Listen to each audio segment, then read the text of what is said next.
दे सकते हो, police help desk पे दे सकते हो। पुलिस का ट्विटर हैंडल चलता है पुलिस हेल्प डेस्क, उस पे दे सकते हो, तुरंत कार्रवाई होगी। करनी आपको है, मजबूती आपको दिखानी है, नहीं। फिर लड़की हो गई बड़ी। तीसरा discrimination, sexually harassment. 90% sexually harassment बच्ची का कहाँ होता है? कहाँ होता है? घर के अंदर। 90% किसको कहते हैं? क्यों होता है? इस पे आइए।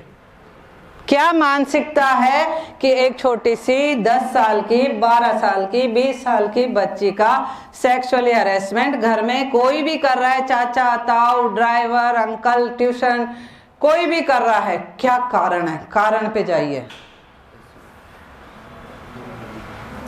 बताओ। कुछ तो कह सकते हैं कि फिजिकल फीलिंग्स या फिजिकल रिक्वायरमेंट, पुरुष की जो नीड है उसकी वजह से। ये तो बेसिक सा है, ये कारण नहीं है। ये तो सब में होगा। अपोजिट सेक्स के प्रति अट्रैक्शन तो सब में होता है। कारण ये है, तुम बताओगे? कोई भी नहीं बताओगे? इसकी वजह से सेक्सुअल हरेसमेंट होता है। और बताओ। डर नहीं लगता पुरुष को? यस, इसके लिए ताली बजाओ। ये उस बात पे बोल रही हैं कि जब एक पुरुष किसी बच्ची का सेक्सुअली हरेसमेंट करता है तो उसकी मानसिकता ये कहती है कि इसका कुछ भी कर लो, ये बोलेगी नहीं, ये किसी को बताएगी नहीं, और ये बताएगी तो इसको चुप करा दिया जाएगा, इसको बोलने नहीं दिया जाएगा, और बोलेगी भी तो मुकदमा तो बिल्कुल नहीं होना, और हो भी गया तो वापिस से राजीनामे हो जाएंगे, सब मिल बैठ के ठीक है, ओके ओके हो गया, अगली बार नहीं होगा, सॉरी सॉरी हो जाएगी। ये जो पुरुष मानसिकता है, पुरुष सत्तात्मक मानसिकता है, जो सदियों से औरत को, बच्ची को, महिला को उपभोग की वस्तु मानता आ रहा है कि एक बच्ची है, कोई बात नहीं, खेल रही है, इसको छेड़ दो, कौन देख रहा है? कोई नहीं देख रहा। बोलेगी ये वैसे नहीं। क्यों नहीं बोलेगी? क्यों नहीं बोलती बच्ची? समझ नहीं है, शर्म के चक्कर में है, यकीन नहीं करता। और बोलो फटाफट, इस पे तो आप बहुत सारा बोल सकती हो। बोलो बोलो बोलो फटाफट। उसको शुरू से ही ये सिखाया जाता है कि चुप रहो। संस्कारों के नाम पर क्या कहा जाता है बच्ची को? चुप रहो। जो बच्ची ज्यादा बोलती है उसको क्या बोलते हैं? मैम ऐसे भी होता है, जैसे कोई लड़की शिकायत करती है ना, तो रिश्तेदार जो भी मतलब हरासमेंट करता है वो पहले ही फैमिली को ये सिखा चुका होता है कि इसकी शादी कर दो, ये गलत, वो पहले ये सिखा चुके होते हैं रिश्तेदार की इसकी शादी कर दो, ये गलत वे में जा रही है, गलत रास्ते पे जा रही है, पहले ये सिखा देते हैं। बहुत सारी चीजें, आप भी सही बोल रही हैं, बहुत सारी चीजें। सबसे पहला कारण तो कि बच्ची को हम बड़ी ही ऐसे करते हैं कि उसमें असुरक्षा की भावना शुरू से ही डाल देते हैं। दूसरा, उसको कह देते हैं बोलना नहीं, बोलना नहीं, बोलना नहीं। जो ज्यादा बोलती है वो अच्छी लड़की नहीं मानी जाती। तीसरा, आपके साथ कुछ हो गया है तो किसी को बताना नहीं, क्योंकि बदनामी किसकी होगी? लड़की की। इस मानसिकता का फायदा पुरुष समाज उठाता है कि बदनामी तो चाहे 5 साल की बच्ची है तो उसकी होगी, 10 की होगी तो उसकी होगी, 20 की होगी तो भी उसी की होगी, इधर वाले की तो होनी ही नहीं है। माँ भी क्या कहेगी? बेटा चुप रहना, बताना मत किसी को।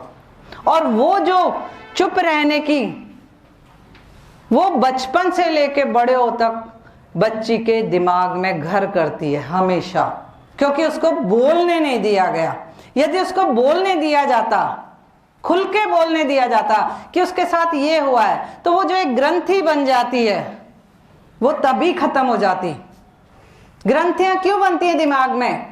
क्योंकि बोलने नहीं दिया जाता। किसी विषय को जब हम बोल नहीं पाते, किसी भी सब्जेक्ट को, तभी तो वो हमारे दिमाग में घूमता रहता है कंटिन्यूसली। किसी भी तरह का सब्जेक्ट हो तभी घूमता है ना।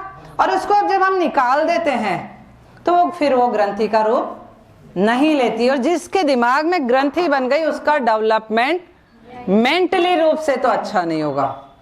वो सक्सेस हो सकती है, नौकरी लग सकती है, आगे बढ़ सकती है, परंतु कहीं ना कहीं उसके दिमाग में पुरुष समाज को लेके नेगेटिविटी हमेशा रहेगी, डर हमेशा रहेगा, और वो डर वो कहीं और कैरी करेगी।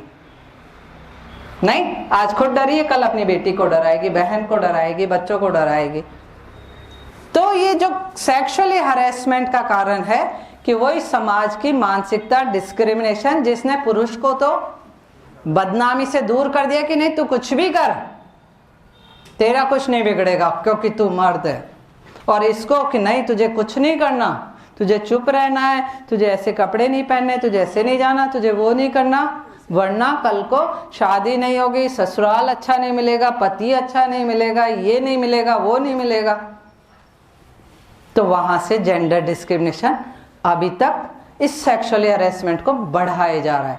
आज भी जब हम इतना पढ़ लिख गए, तब भी छोटी छोटी बच्चियों के साथ में जो डायपर वाली हैं उनके साथ भी रेप हो रहा है, गैंग रेप हो रहा है। तो हम किधर जा रहे हैं? बहुत गलत दिशा में जा रहे हैं। हमें लगता है कि हम बहुत आगे बढ़ रहे हैं, बहुत पैसा कमा रहे हैं, बहुत अच्छे कपड़े पहन रहे हैं, बहुत अच्छी गाड़ियों में घूम रहे हैं। नहीं, समाज गर्त में जा रहा है, जहां एक छोटी बच्ची भी सुरक्षित नहीं है। आज एक माँ अपनी 2 साल की बच्ची को किसी भी पुरुष को गोद में देने से डरती है, उसको लगता है कहीं इसके प्राइवेट पार्ट के हाथ ना लगा दे। इसको बदलना कौन बदलेगा? कौन बदलेगा? सभी को मिलके बदलना पड़ेगा, सबको मिल के बदलना पड़ेगा, महिलाओं को भी और पुरुषों को भी, तब जाके समाज बदलेगा। कानूनों से, कानून बहुत है, पोक्सो कानून है आपके लिए। पोक्सो कानून कितने लोगों को पता है? पोक्सो फुल फॉर्म बताओ। 2 बजे तक चल जाएगा? पौने दो हो गए, चल 2 बजे तक खत्म कर दो। हाँ, क्योंकि मुझे भी जाना है। पोक्सो कानून, POCSO, protection of children from sexual. कानून बहुत बन गए और अभी भी भारतीय न्याय संहिता पे काम चल रहा है, धड़ाधड़ सजाएं बढ़ाने में लग रहे हैं। इसको ये फांसी चढ़ा दो, उसको वो सजा बढ़ा दो। कैसे सुधरेगा? मानसिकता बदलने से नहीं। और मानसिकता के साथ साथ में इस फीमेल को ये डिसाइड करना पड़ेगा, अपने आप को सिखाना पड़ेगा, अपने बच्चियों को सिखाना पड़ेगा, अपनी बहन बेटियों दोस्तों को सिखाना पड़ेगा कि बोलो, खुल के बोलो, जो दिमाग में है बोलो। चाहे आपकी बदनामी कोई करे या ना करे, आप खुल के बोलो। जब आप बोलोगे तब समस्या सामने आएगी, जब समस्या सामने आएगी तभी समाधान होगा। जब समस्या ही नहीं आएगी सामने तो समाधान कौन करेगा? तो बोलना पड़ेगा, और लड़कियों को खुल के बोलना चाहिए। चाहे कोई भी कह दे कि ये ज्यादा बोलती है, कोई बात नहीं, बोलना पड़ेगा। चाहे घर की समस्या हो, चाहे ऑफिस की समस्या हो, चाहे ससुराल की समस्या हो, चाहे सड़क की समस्या हो, चाहे कोचिंग की समस्या हो, चाहे लड़के की हो, चाहे लड़की की हो, चाहे किसी की भी हो, समस्या को बोलना पड़ेगा और खुल के बोलना पड़ेगा। नहीं बोलोगी और ये बैठ के उम्मीद करोगी कि कोई अपने आप समझ जाए, बॉयफ्रेंड अपने आप समझ जाए, पति अपने आप समझ जाए, पिता अपने आप समझ जाए, कोई नहीं समझेगा। किसी को कोई मतलब नहीं है आपसे। आपकी समस्या आपको खुद को बोलनी पड़ेगी, खुद समाधान ढूंढने पड़ेंगे, खुद लड़ाई करनी पड़ेगी, खुद फाइट करनी पड़ेगी, खुद हाथ पांव चलाने पड़ेंगे, खुद मुंह से लड़ना झगड़ना पड़ेगा, तब जाके पार पड़ेगी। नहीं, इसके बाद की समस्या, अब आप सब नौकरी लगोगे? लगोगे ना? सब लग जाओगे? नहीं लगे तो क्या करोगे? निराश नहीं होंगे। सबसे पहले तो निराश नहीं होंगे, क्योंकि जो आप पढ़ रहे हो ना, वो आपको कहीं ना कहीं तो आपका इम्प्रूविंग तो कर ही रहा है, आपको इम्प्रूव तो कर ही रहा है मेंटली, फिजिकली, कहीं ना कहीं आपको ज्ञान तो दे ही रहा है ना। जॉब भी तो नहीं देगा तो जॉब आप कुछ भी कर लेना, बहुत है जॉब। नहीं, इसलिए निराश मत होना। विकास देवी कीर्ति को सुना करो, बहुत अच्छा बोलता है ना। ये आपकी ये मेंटली ग्रोथ हो रही है। ये नौकरी नहीं लगे तो प्राइवेट कुछ भी कर लेना, पर करना जरूर। क्यों करना है? किसी के ऊपर डिपेंडेंट नहीं रहना है, डिपेंडेंट नहीं होना है, सेल्फ डिपेंडेंट बनना है। अर्निंग करनी है, अर्निंग क्यों करनी है? दहेज देने के लिए नहीं करनी है कि दहेज इकट्ठा करना है। सुविधाएं हो हमारे पास, और सुरक्षा।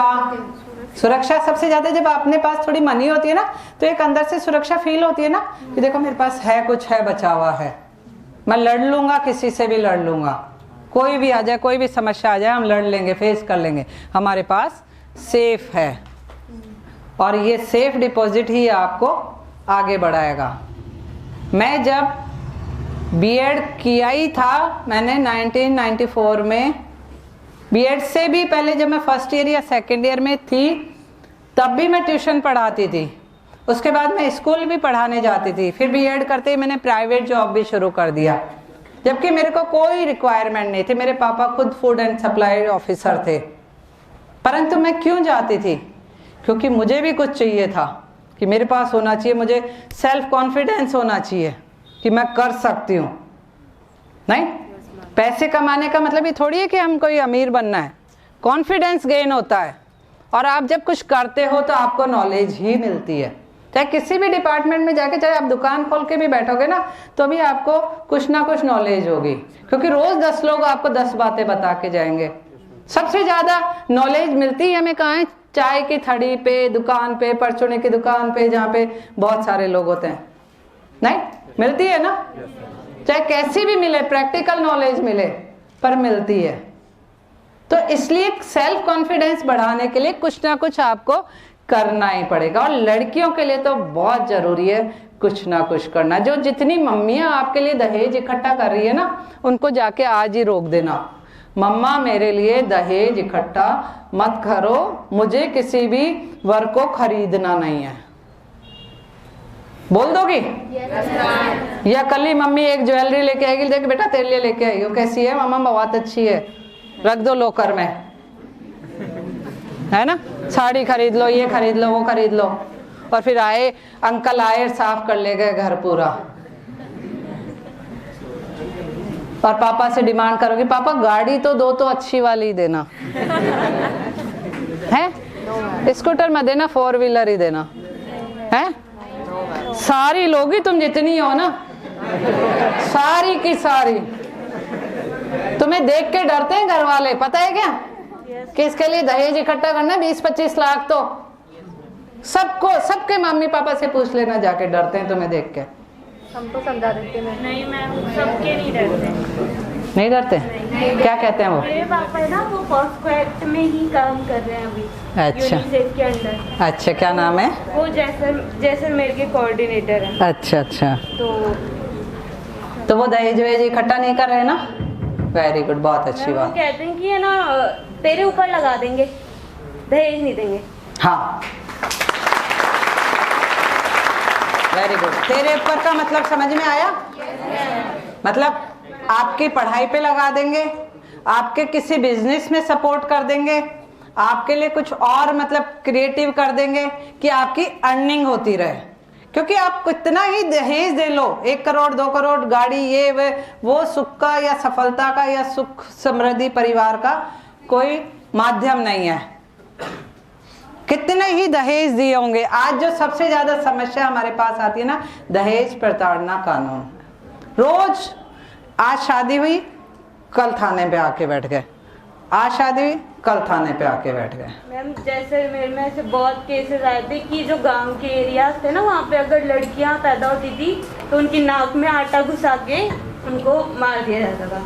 तो उधर भी बहुत चुनौतियाँ मिली थी पापा को, बट उन्होंने हैंडल किया था बहुत अच्छे से। अब तो खैर करौली आ गए हैं। Good, very good. बैठो बैठो। हम बात कर रहे हैं जेंडर डिस्क्रिमिनेशन का एक और पहलू, जहां पर लड़कियों को दहेज से तोला जाता है और लड़कियां खुशी खुशी दहेज लेने और खुश होने और उसके बाद में उसको दहेज प्रताड़ना कानून के रूप में अप्लाई करवाने में काम में लेती है। और उसी की वजह से समाज में एक नेगेटिव थॉट चल रहा है कि दहेज के मामले झूठे दर्ज कराए जा रहे हैं। आप थोड़े छोटे हो, शादी आपकी हुई नहीं है, जब आपसे 10 साल बड़े वाले ग्रुप में मैं जाती हूँ तो वो सारे के सारे मेरे पीछे पड़ जाते हैं और यही सवाल पूछते हैं, मैडम ये दहेज के मामले इतने ज़्यादा क्यों होते हैं? तो यदि आप चाहते हो कि दहेज के मामले इतने ज़्यादा नहीं हो तो पहले तो आप तय कर लेना दहेज नहीं लेना, अपनी बोली मत लगाना। 1 करोड़ 2 करोड़ 50 लाख गाड़ी ये वो नहीं, क्योंकि सुख का आधार नहीं है ये आपको कहीं ना कहीं गलत दिशा में ही ले जाएगा। कितने लोग नहीं लेंगे? कुछ लेंगे। ये कुछ लेने वाले कौन है? कुछ तो लेंगे, अधिकार है हमारा। हम इतना पढ़े हैं, हमने इतना पैसा लगाया है, ट्यूशन में पैसा लगाया, यहाँ तो तुम फ्री पढ़ रहे हो, तो यहाँ वालों को तो बिल्कुल नहीं लेना चाहिए। नहीं लोगे ना? बिल्कुल नहीं लोगे। अपने आप को बेचो मत, सीधी सी बात ही है नहीं, और आप खरीदो मत। एम्पावर हो, अपने पैरों पे खड़े हो, कोई कोर्ट कचहरी नहीं होगी, लोगे तो होगी नहीं। इसके बाद आप नौकरी लगोगे, जो मैं नौकरी की बात कर रही थी, डिस्क्रिमिनेशन। कार्यस्थल पे जाओगे, वहां भी आपको एक पूरी जेंट्स लॉबी मिलेगी, डायरेक्टर भी आपका अधिकारी भी आपका, सबऑर्डिनेट भी आपका, कॉलीग भी, सब पुरुष ही पुरुष नजर आएंगे। क्यों? क्योंकि अभी महिलाएं मुश्किल से 8 to 10% ही गवर्नमेंट सेक्टर में है, तो बाकी के अभी मैं बाद में लूंगी ना, बाकी के तो जेंट्स ही नजर आएंगे। अब वहां भी क्या आप डरते रोते परेशान होते हुए नौकरी करोगे? नहीं करोगे ना।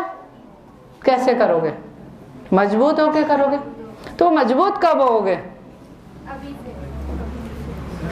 जब आपको नॉलेज होगी, जब आप फेस करेंगे, जब आप जवाब देंगे। वहां भी आपके लिए एक सुरक्षा का कानून बना हुआ है, कार्यस्थल पर यौन उत्पीड़न निषेध अधिनियम। कितने लोगों को आता है? नहीं पता? कार्यस्थल पर यौन उत्पीड़न रोकथाम अधिनियम 2013 जो आपको सुरक्षा दिलाता है कार्यस्थल पर सेक्सुअली हरेसमेंट से। कोई आपको सेक्सुअली कमेंट नहीं कर सकता, इशारे नहीं कर सकता, टच नहीं कर सकता, रिमार्क नहीं कर सकता, कुछ भी नहीं कर सकता। ना आपका सेक्सुअली हरेसमेंट के माध्यम से, मतलब जो कहते हैं ना इनडिसेंट प्रपोजल के माध्यम से आपको परेशान नहीं कर सकता, या आपको लालच नहीं दे सकता कि ऐसा कर तो ऐसा होगा, ऐसा नहीं करेगी तो ऐसा हो जाएगा। ये आप भी सुन लें, क्योंकि ये कानून आपके विरुद्ध है, और जिनके विरुद्ध है उनको तो सुनना ही चाहिए। पोक्सो भी आपके विरुद्ध है, सेक्सुअल हरेसमेंट भी आपके विरुद्ध है, डॉवरी एक्ट भी आपके विरुद्ध है, रेप भी आपके विरुद्ध है, तो सब कुछ तो आपके विरुद्ध है। देखो कई बार क्या होता है ना, प्रैक्टिकल बात बताइए, आप डायरेक्ट कुछ नहीं करोगे, है ना। कई बार क्या होता है ना कोई पसंद आ जाती है डिपार्टमेंट में, है ना, आ जाती है कभी कभी, तो वहां फिर वो दूसरी ग्रंथियां काम करने लग जाती है ना। ऐसा जो हमारे पास जिस तरह के केस आते हैं ना, वहां डायरेक्ट सेक्सुअल हरेसमेंट नहीं होता, वहां इनडायरेक्ट सेक्सुअल हरेसमेंट होता। आप यहाँ बैठो, आप शाम तक यहाँ रुको, आप ऐसा करोगे, आपका ट्रांसफर यहाँ करा दूंगा, आपका ये करा दूंगा, आपको अच्छी पोस्टिंग करवा दूंगा, आपकी अच्छी सीट दिलवा दूंगा, बस आप यहाँ रहो मेरे सामने। इनडायरेक्ट सेक्सुअली हरेसमेंट ये हो जाता है, गलतियां हो जाती है इंसान से, क्योंकि हमें ईश्वर ने क्या बनाया है, मेल और फीमेल, और सेक्सुअली अट्रैक्शन बहुत सी गलतियां जिंदगी में करवाता है। इसलिए मैंने आपको कहा था मेंटली स्ट्रांग पुरुष बनना, फिजिकली नहीं, और मेंटली स्ट्रांग नो तो नो। स्टॉप तो स्टॉप। अपनी लकीर आपको खुद को बनानी पड़ेगी कि यहाँ मुझे रुकना है, इसके आगे खतरा ही खतरा है। और आपको सबको कानून की जानकारी रखनी है। आपसे रिलेटेड जितने कानून है, चाहे दहेज अधिनियम है, चाहे पोक्सो एक्ट है, चाहे सेक्सुअल हैरेसमेंट पोक्सो एक्ट है या PCPNDT एक्ट है, कानून से तो आपको चलना ही चलना है। परंतु मैं ये मानती हूँ कानून बाद में आना चाहिए। आप अपनी इनर स्ट्रेंथ से आगे बढ़े। मेंटल स्ट्रेंथ और इनर स्ट्रेंथ क्या होती है? आत्मविश्वास। क्या होती है? तो मतलब कोई आपका सेक्सुअली हैरेसमेंट कर रहा है तो वहीं की वहीं जवाब दे देना है। कोई आपसे दहेज मांग रहा है तो नो कह देना है। कोई आपको कह रहा है कि चल अबॉर्शन कराना है तो नो कह देना है। कोई आपको कुछ और कह रहा है तो उसको तुरंत जवाब दे देना है। पर बदतमीज नहीं होना है कि बदतमीज हो जाएं हम, नहीं। एक अच्छी सी सोफिस्टिकेटेड इमेज के साथ मुस्कुरा के नो, नहीं। अपने आप को एक अच्छी पर्सनैलिटी भी तो डेवलप करना है ना।